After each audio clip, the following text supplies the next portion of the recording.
in the code for assignment 1.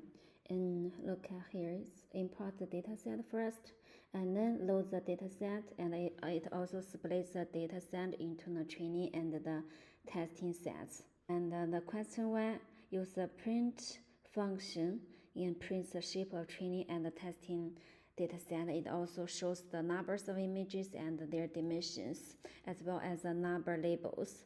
So here's the result. And then the question 2 also use the print function, print the number of labels in the training and the testing dataset, and it shows how many images are in each set. Here's the result. And then the question 3 is asking show some of the training and the data and the test labels. So also use the print functions. So print the first 10 labels from the training and the testing dataset. It's gonna help checking the class labels of the first few images. So here's the result. And the question 4 is plot the module for plotting graphs and images. So here's the step. And then use these functions, plate image show functions, and all training images show its labels, and also this function to show the titles. So here's the result. And let's see the question 6 is asking the label for the index 5. So use this, retrieves the labels of the 6 training images and use the class labels.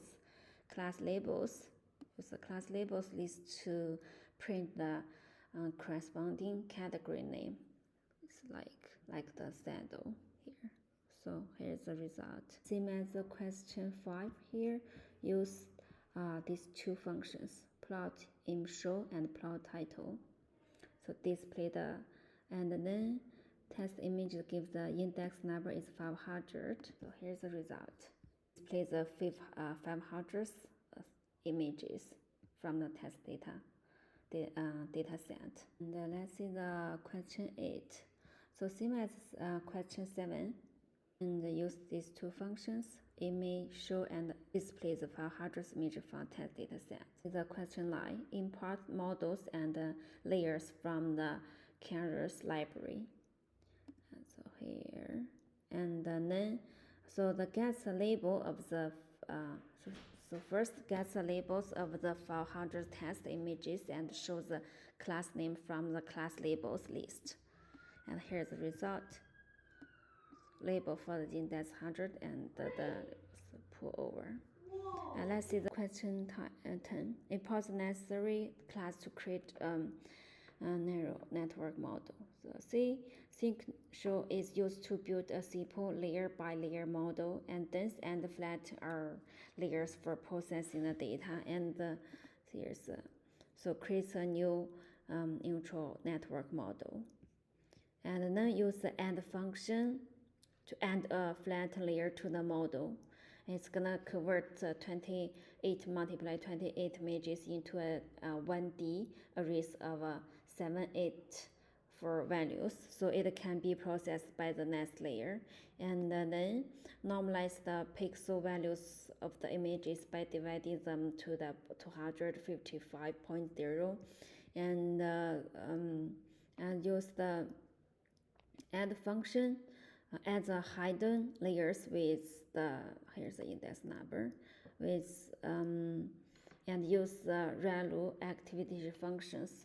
So this is gonna help model complex patterns by allowing positive values pass through and turning negative values to zero. Here's use the AND function.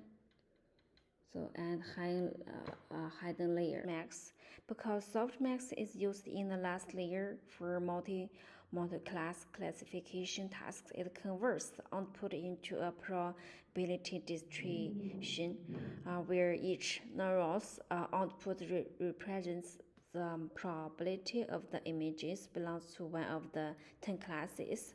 So the sum of all probabilities equals 1, which helps in making clear classification decision. And how it works under the hood. So softmax takes the raw scores from the previous layer and converts them into values between 0 and 1 use an exponential function. So it then normalizes these values so that they add up to 1, allow us to interpret them as a probability. So option A and option B both trade well, but Adam achieved slightly better accuracy and lower loss. The difference in accuracy suggests that Adam optimized the model more effectively, like due to its adaptive learning rate. Then the choice of the loss function also impacts training, and the categorical cross entropy required one-hot encoding, while sparse categorical cross entropy work directly with integer labels. Here's the result.